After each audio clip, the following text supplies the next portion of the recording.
Hello friends, आप सभी को स्वागत है फिर से एक न्यू टॉपिक के साथ। आज की सेशन में जो हम बात करने वाले हैं, how to calculate concrete sample on construction site.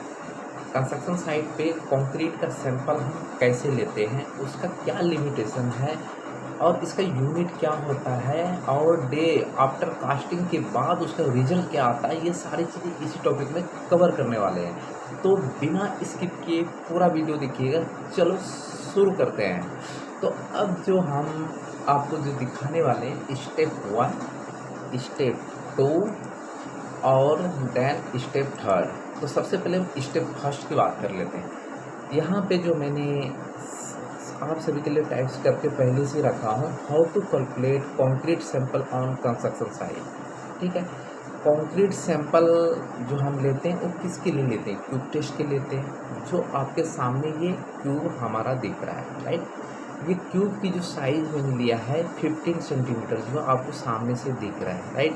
जब ये 15 सेंटीमीटर लिया है, अगर इसको आप में कन्वर्ट करते हो तो आपका 150 क्रॉस 150 क्रॉस 150, मतलब मल्टीप्लिकेशन है, क्रॉस नहीं, राइट। ठीक है, तो ये हमारा क्यूब है। ये कब करता? अप टू, अगर एग्रीगेट की साइज अप टू 20 और इस वाले मोल्ड को यूज करते हैं। अगर वही एग्रीगेट की साइज आपका नीचे है 10 अप टू 10 ठीक है, तो छोटे एग्रीगेट के लिए स्पेसिमेन जो होता है हमारा, ये क्यूब टेस्ट का जो मोल्ड होता है वो चेंज हो जाता है, उसका साइज वो फिर वो आ जाता है 100 इंटू 100 इंटू 100 मतलब 3 डायमेंशन जो है। ये डायमेंशन कैसे है? एक तो पहले देखो, ये लंबाई है और इस मोल्ड की चौड़ाई है, मतलब 150 लेंथ और 150 विड्थ, और ये वाला जो हाइट है वो 150 है। अगर ये 100 का क्यूब आता है हमारे पास, मैंने आपको रीज़न बता दिया कि 100 कब करते हैं। तो 100 में भी आपको सरफेस यही लेना है, लेंथ ये वाली पार्ट है और विड्थ ये वाली मेजर करोगे और हाइट आप ये वाली मेजर करोगे। तो आपको यहाँ से आपको क्लियर पता चल गया साइज का। अब देखिए, कोई भी कंस्ट्रक्शन साइट पे, हमारे साइट पे आरएमसी का कंक्रीट आ रहा है, रेडीमेड सीमेंट कंक्रीट आ रहा है, उनके लिए भी हम सैंपल लेंगे, या एज पर साइट एडमिक्सचर के थ्रू, मिक्सचर में जो बन के जो रेडी हो रहा है और उनसे हम कास्ट कर रहे हैं स्लैब को, कॉलम को, बीम को वगैरह वगैरह, तो उसका भी हम सैंपल लेते हैं, राइट। ये दो चीज़ क्लियर हो गया, क्योंकि कमेंट सेक्शन में आप लोग यही कहोगे कि अगर हम साइट पे कंक्रीट को तैयार करते उसके लिए, देखिए दोनों के लिए हम सैंपल लेंगे, राइट, क्लियर।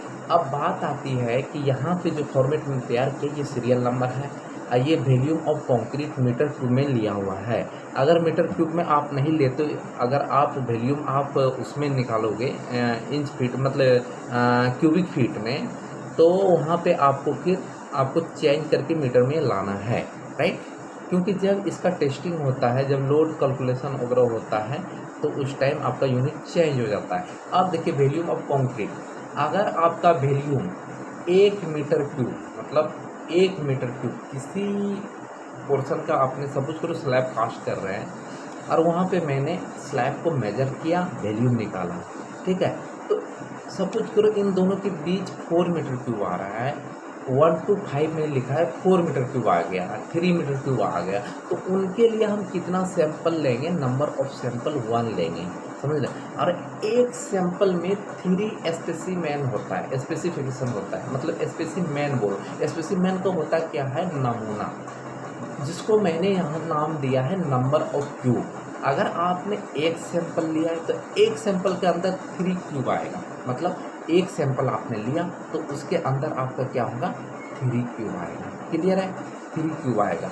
उसी प्रकार से अगर हम दूसरे नंबर की बात करें, 6, मतलब 6 एम क्यूब से 15 एम क्यूब की कास्टिंग आपके साइट पे हो रहा है, तो उसके लिए आपको क्या करना है? 2 सैंपल रेडी कर लेना है। क्या करना है? 2 सैंपल को रेडी करना है। तो 2 सैंपल, एक सैंपल मैंने क्या बताया अभी? 3 लेते हैं, 3 नंबर ऑफ क्यूब लेते हैं, ये क्यूब लेते हैं। तो 2 के लिए अब जाहिर सी बात है 6 क्यूब लेना पड़ेगा हमारे पास। उसी प्रकार से अगर 16 to 30 मतलब 16 एम क्यूब से अगर 30 एम क्यूब आपकी साइड पे कास्टिंग आ रहा है तो 3 सैंपल लेंगे और अलग अलग बैच से लेंगे, अलग अलग बैच से, एक ही बैच से नहीं लेंगे, राइट, अलग अलग से बैच से हम लेंगे, ठीक है। 16 to 13 एम क्यूब के लिए तीन सैंपल लेंगे। अब 3 से एक सैंपल के लिए 3 क्यूब मैंने बोला था, तो 3 सैंपल के लिए ऑटोमेटिक है 9 क्यूब हमें लेना पड़ेगा और अलग अलग बैच से। उसी प्रकार से आपका कास्टिंग बढ़ते जाता है, जितना भी आपका रिक्वायर है उस हिसाब से मैंने यहाँ पे मेंशन किया हुआ है और उसके साथ नंबर ऑफ क्यूब को भी डाला हुआ है। आपको क्लियर मैंने समझा दिया इस चीज़ों में कि नंबर ऑफ सैंपल कितने लेते हैं और एक सैंपल में कितने क्यूब्स आते हैं, ठीक है। अब देखिए इतना तक मैंने 201 से लेकर 250, देखो जितना मैंने ले चुका है इससे ज़्यादा आपका कास्टिंग नहीं होने वाला है, राइट। अब देखिए यहाँ पे एक चीज़ इम्पोर्टेंट पार्ट है नोट में जो मैंने लिखा हुआ है, testing of concrete cube test at 28 है। फाइनल जो हम करते हैं testing of concrete cube test वो 28 दिन पे होता है, क्योंकि जो भी कंक्रीट का जो रिजल्ट आता है, सपोज करो M25 ग्रेड की कंक्रीट है, M30 ग्रेड की कंक्रीट है, M20 ग्रेड की कंक्रीट, M15 ग्रेड की, कोई भी ग्रेड आपके पास डिफरेंट ग्रेडेस आ सकता है। किसी भी ग्रेड को आप नॉर्मली आप उठा लीजिए, ठीक है। अगर आप उनका आप क्यूब टेस्ट कराते हो तो आपके पास 99% जो रिजल्ट आएगा वो 28 डेज में आएगा। इसीलिए यहाँ पर लिखा हुआ है testing of concrete cube test at 28 days, not allowed 7 days and 14 days this specimen. This specimen मतलब इसका जो नमूना है 7 डेज एंड 14 डेज पे अलाउड नहीं है कास्टिंग ये टेस्टिंग का। तो अगर आपको 7 डेज पे टेस्ट करना है तो उसके लिए आपको क्या करना पड़ेगा, अलग से सैंपल लेना पड़ेगा, अलग से। वो आपको ये 28 डेज वाला जितने भी आपके रिक्वायरमेंट के हिसाब से क्यूब आता है, ठीक है, वो तो आप लोगे ही। उसके अलावा अगर आपको 7 डेज पे अगर रिजल्ट चाहिए, आप टेस्ट करके देखना चाहते हैं, तो यहाँ पे मैंने लिखा है if you want to cube test after 7 days तो you can take another sample, right. उम्मीद करता हूँ कि आपको ये चीज़ें समझ में। अब चलते हैं, अब दूसरी चीज़ आपका एक पार्ट और यहाँ पे समझने की कोशिश करेंगे, क्योंकि ये चीज़ तो मैंने पूरी स्पेसिफिकेशन के बारे में मैंने बात करी आपसे, राइट। अब मैं जो बात करने वाले, तो ये क्यूब जो है हमारा, क्यूब जो है 2 तरह के क्यूब आता है, 15 सेंटीमीटर एंड 10 सेंटीमीटर। अभी मैंने बात किया आपसे, राइट। अब देखो ऑन साइड जितना जो कंक्रीट आएगा हमारा, इसमें हम फिल करेंगे। फिल कैसे करेंगे, 3 लेयर इक्वली हम डिवाइड करेंगे, ठीक है। 15 सेंटीमीटर तो 5 सेंटीमीटर, 5 सेंटीमीटर, 5 सेंटीमीटर। अगर mm की बात है तो 50 mm, 50 mm, 50, 3 लेयर में करेंगे। और एवरी लेयर में टैंपिंग रॉड 16 mm का होना चाहिए, और उस रॉड का जो लेंथ होनी चाहिए वो कितनी होनी चाहिए, 600 मिलीमीटर, 600 मिलीमीटर, राइट। कितना, 600 मिलीमीटर। उससे कितना करेंगे, 35 स्टॉक, 35 स्टॉक में इसमें कंक्रीट को डालेंगे और 35 बार ऐसे ऐसे उसको टैंपिंग करेंगे, टैंपिंग रॉड से, राइट। उसको अच्छे से रॉड से टैंपिंग करेंगे, ठीक है। वो करने के बाद एवरी लेयर पे आपको 35 करना है। अगर वही आपका क्यूब का जो मोल्ड होता है वो 10 सेंटीमीटर का है, लेकिन कंडीशन मैंने बता दिया किस कंडीशन में होता है, राइट। तो उस कंडीशन में आपको 25 बार करना है, लेकिन उसमें टैंपिंग रॉड भी आपका 16 mm का होगा और 16 mm लेंथ की होगी, मतलब लंबाई जो होगी या हाइट आप कहो टैंपिंग रॉड की वो 60 सेंटीमीटर की होगी। 60 सेंटीमीटर को अगर mm में कन्वर्ट करते तो 600 मिलीमीटर की बात कर रहे हैं, राइट। तो जब हम इसमें कंक्रीट फिल करेंगे एवरी 3 लेयर में करेंगे और 35 बार एवरी लेयर को हम स्टॉक करेंगे, राइट।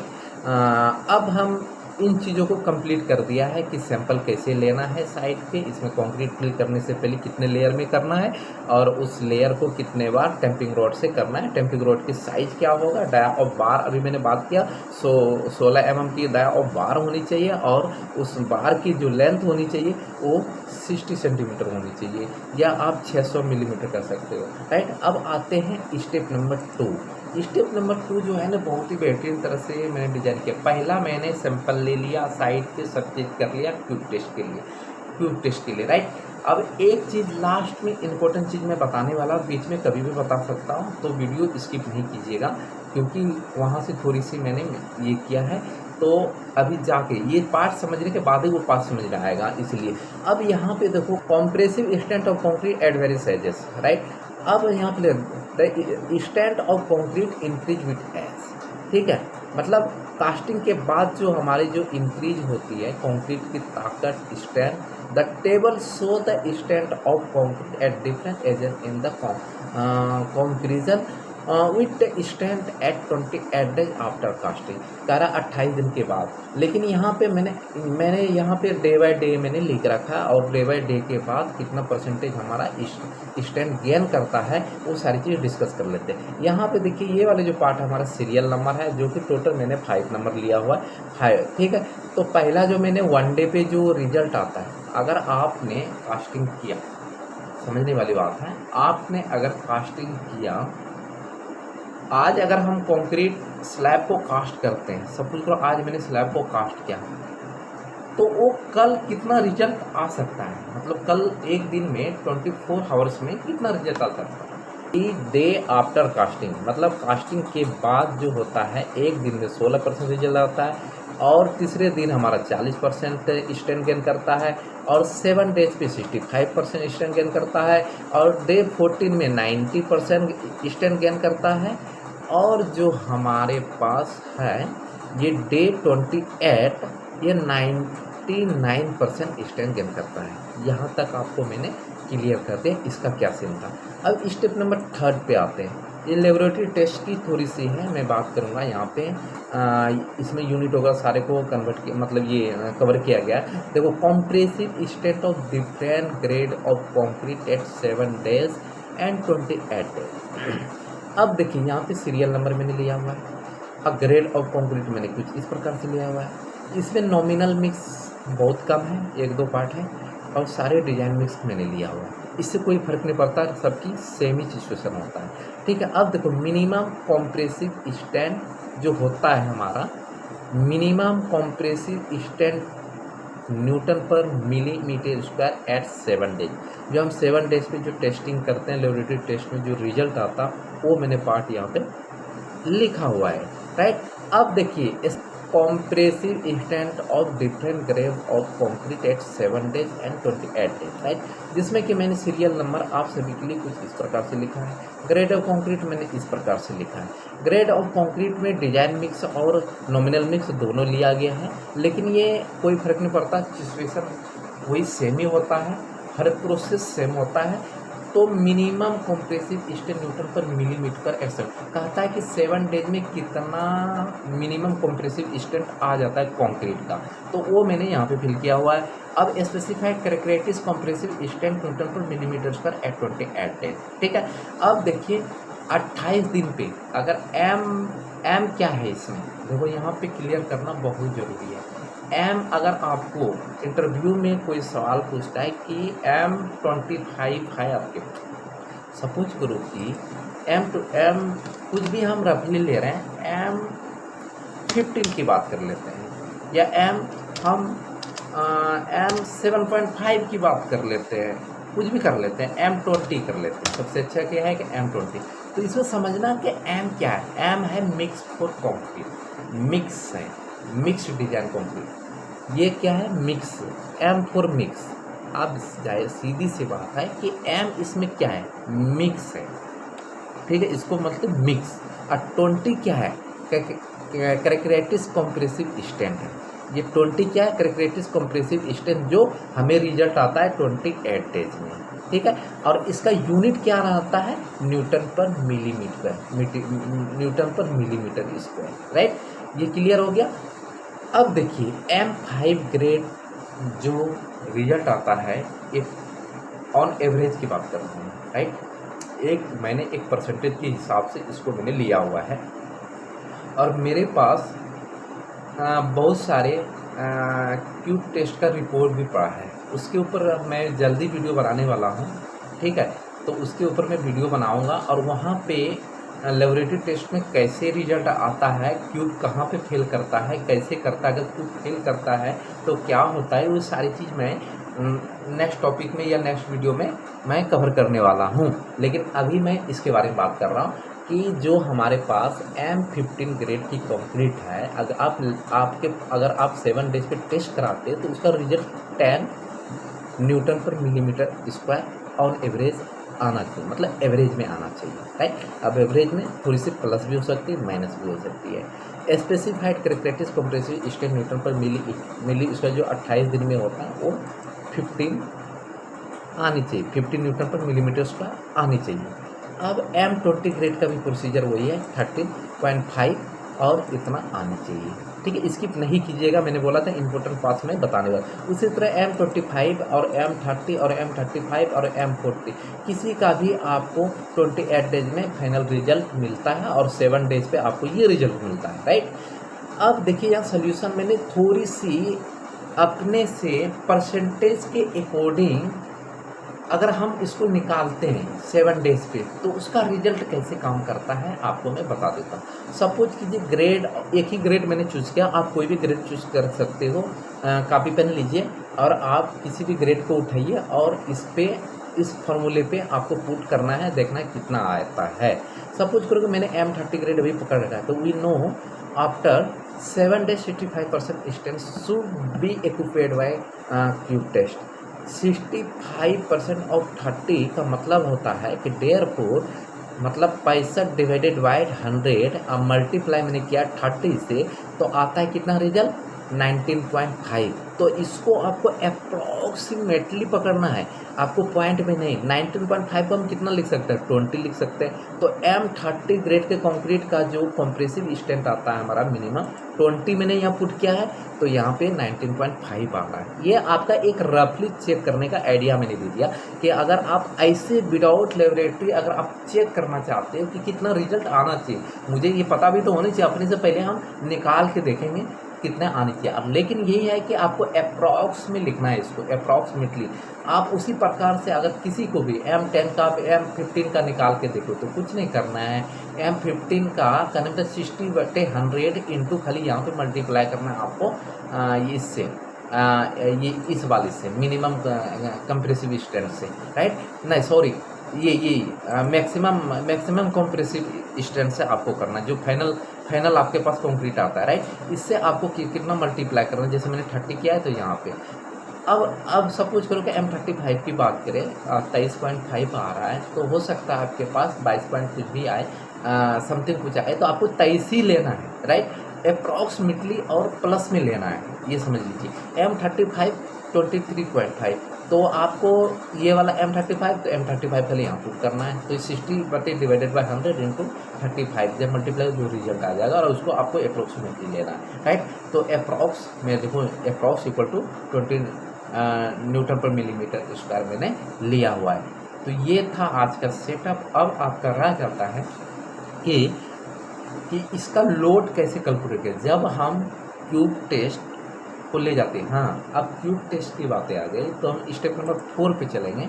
देखो, जब इसको 24 आवर्स के बाद जब इस मोल्ड को रिमूव करते हैं और कंक्रीट को हम सामने रखते हैं, इस वाले ब्लॉक को, तो इसको अच्छी तरह से थोड़ी सी ड्राई होने की ज़रूरत होती है। और ड्राई होने से पहले इसमें कॉटन की बैग से आपको कवर करना होता है ताकि मॉइस्चर उसमें बना रहे। जब हो जाता है 24 आवर्स के बाद हम क्या करते हैं कि इसको पानी में डाल देते हैं। पानी में डालने के बाद पानी में डाल देते हैं। फिर हम 7 डेज पे और 28 डेज पे जब आपको चाहिए आप निकाल के जाके आप लेबोरेटरी में जाते हो और वहाँ से जाके टेस्ट करा लेते हो, राइट। अब क्या है कि ये पानी में डालने के बाद वो पानी बिल्कुल साफ़ होनी चाहिए, किसी प्रकार से उस पानी में केमिकल वगैरह नहीं होना चाहिए। ये इम्पोर्टेंट बात बताया, तभी नहीं तो आपकी जो वर्केबिलिटी होती है कंक्रीट की वो उस पर इफ़ेक्ट पड़ता है, कंक्रीट पे इफ़ेक्ट पड़ता है इन चीज़ों से। इसलिए वाटर बिल्कुल साफ़ होनी चाहिए, तब ये होनी चाहिए, राइट। इसको ध्यान रखें कि जब हम इस मोल्ड को कंप्लीट खोलेंगे तो इसके ऊपर कॉटन बैग से कवर कर लेंगे, ड्राई होने को वेट थोड़ी सी करेंगे। उसके बाद हम क्या करने वाले हैं, उसको पानी के अंदर डाल देने हैं। जब हमें टेस्टिंग के लिए जाना है उसको निकाल के टेस्टिंग के लिए आपको जा सकते हो। जब वहाँ पे जाओगे तो जाने के बाद यहाँ तक मैंने आपको वीडियो बता दिया है, तो उसमें जाने के बाद हम बताएंगे कि लोड कैसे कवर करते हैं और मैनुअली हम कैलकुलेशन कैसे करते हैं। ठीक है, कमेंट सेक्शन में आप ज़रूर कमेंट कीजिएगा कि आपको ये वीडियो कैसा लगा, आपको ये वीडियो कैसा लगा। कमेंट सेक्शन में आपको कमेंट करके बताना है। ठीक है, मिलते हैं नेक्स्ट वीडियो में, तब तक के लिए बाय। अगर आपने चैनल को सब्सक्राइब नहीं किया है तो चैनल को सब्सक्राइब करके बाय कर रहा हूँ मैं। मिलते हैं नेक्स्ट वीडियो में, तब तक के लिए बाय।